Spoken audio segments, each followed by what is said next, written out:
Local economic development is one of the key ingredients for intermediary and secondary cities to make sure to understand their role in the national system of cities. What does the city produce? What are their assets? And if I give you an example, many African cities are, for example, in a particular locality like landlocked. They have a big role, and these secondary cities within them have functions in the regional economy, such as trade hubs for agricultural products. So local economic development and a strategy towards it can, I think, create an awareness of the community, of the cities themselves, on their role in the system of cities and on the role in the national economy.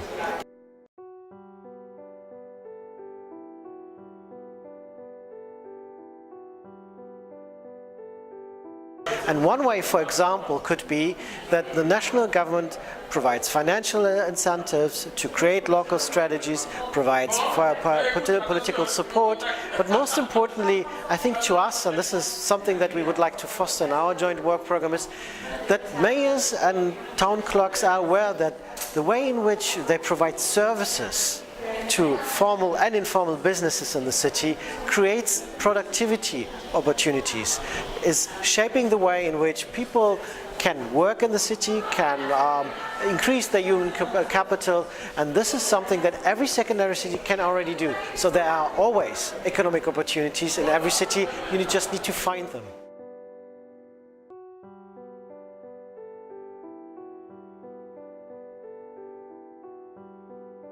Local authorities are central. In particular, I think in countries where you have a further developed decentralized mandate. So local authorities, for example, can provide the way in which they communicate with the private sector, with local chamber of commerces, for example. The way this information is shared and how procurement is done can create economic opportunities.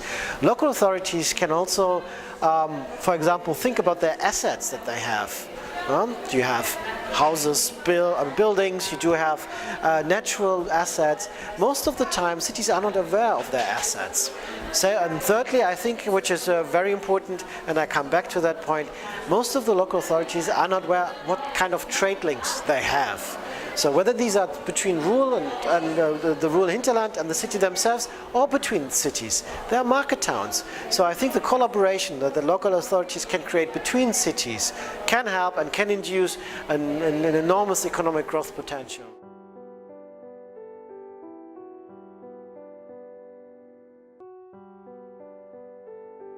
I think in that debate where we are here in local economic development, I would like to offer a new focus, and not so much about informal settlements, but on the informal economy and their contribution to the and role to the overall economy.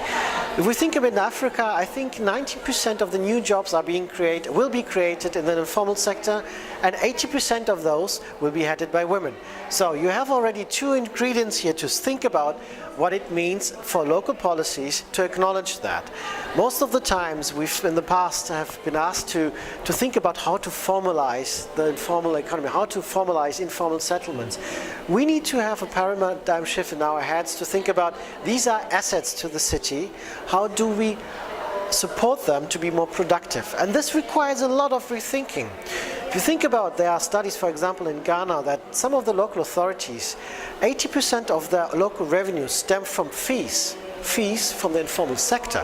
So these are tax collectors that go around and get the fees directly. So these are not formal businesses, but informal business. So there are plenty of resources already there. The key question is, how do we acknowledge them? How do we make the lives of small business owners not even more complicated? And how do we avoid evictions, whether these are in markets or whether in settlements?